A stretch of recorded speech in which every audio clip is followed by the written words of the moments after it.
So,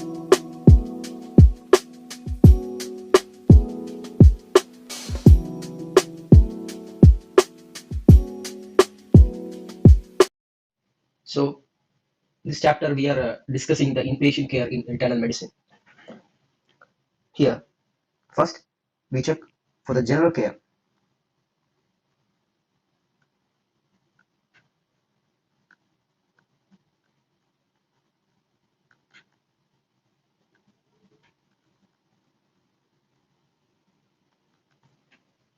So, first is the general care of the hospitalized patients. So, what are the cares that we should give for a person who is admitted in the hospital, either in the ICU or in the ward? So, the general principles follows as this much.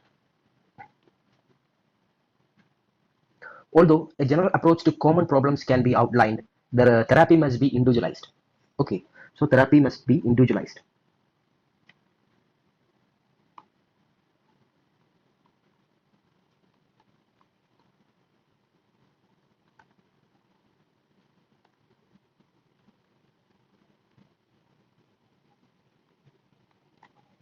Next, all diagnostic and therapeutic procedures should be explained carefully to the patient, including the potential risk, benefits, and alternatives.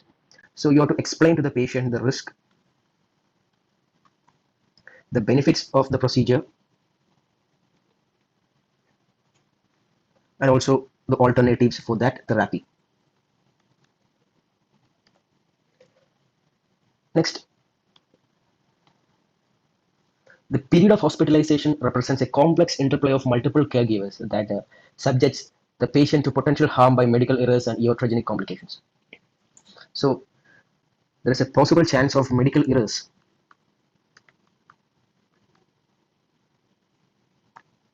as well as iatrogenic compensation complications.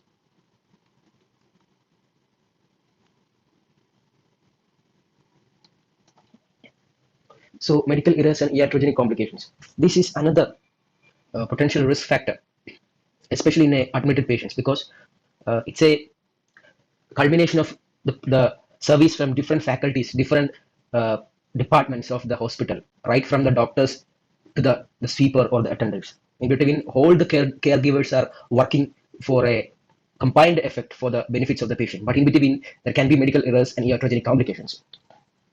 So what we should do is every effort must be made to minimize these risks. The basic measures include use of standardized abbreviations and dose designations. So use standard abbreviation,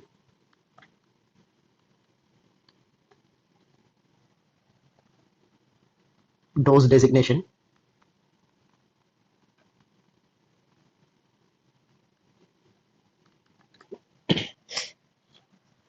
excellent communication between the physician and the caregivers. There should be a proper communication.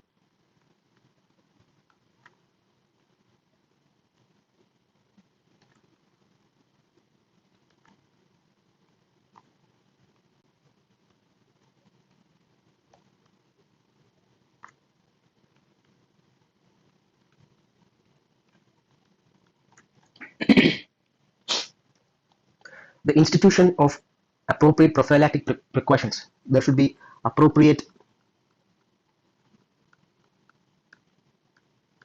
prophylactic precautions.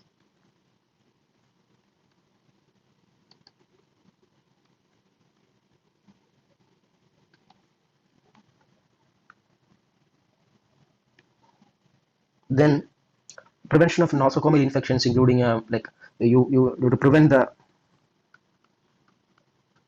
nosocomial infection.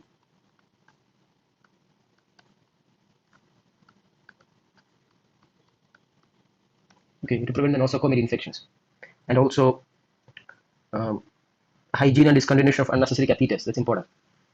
Next is medical reconciliation at all transfer of care.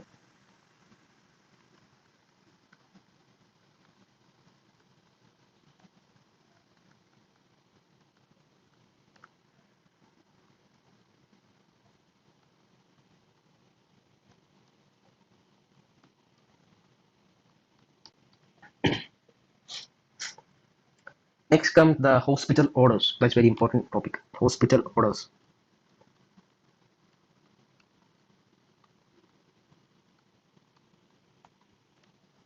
In hospital order, the computer order entry of a admission order said that that should be entered promptly after evaluation of patient. A contact number should be made available. Okay. The daily round should include assessment of for ongoing need for IV fluids, telemetry, catheters, supplement oxygen, all of which can limit mobility. Routine daily labs like CBC, BMP should be discouraged because significant iatrogenic anemia may occur.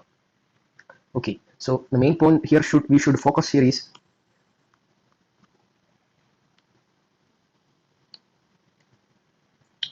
there is prompt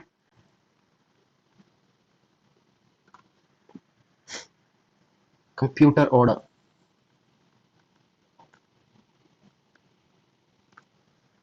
Okay, next, daily rounds, charting. Next, routine lab test, discouraged. Why? Because it can cause iatrogenic anemia.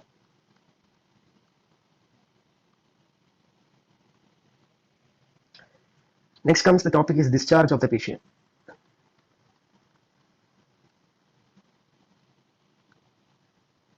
Discharging the patient.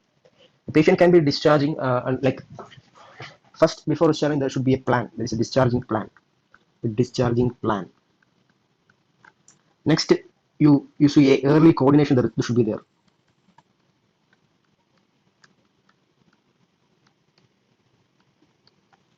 Next is patient education.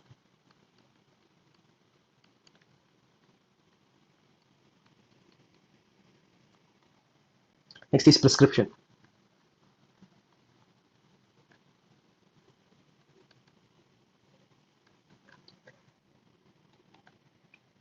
So these are the five major heads under which a patient is being discharged. So discharge plan, it begins at the time of admission.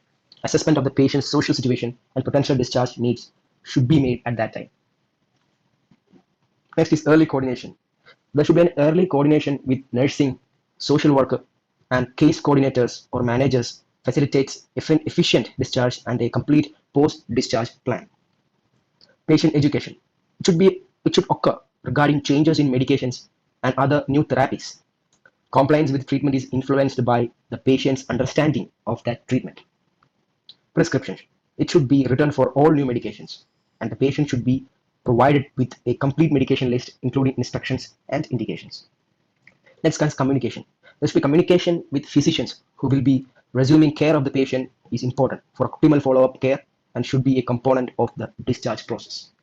So these are the inpatient care in internal medicine, which are very simple, but it should be followed properly for a better treatment and discharge of the patient. Thank you.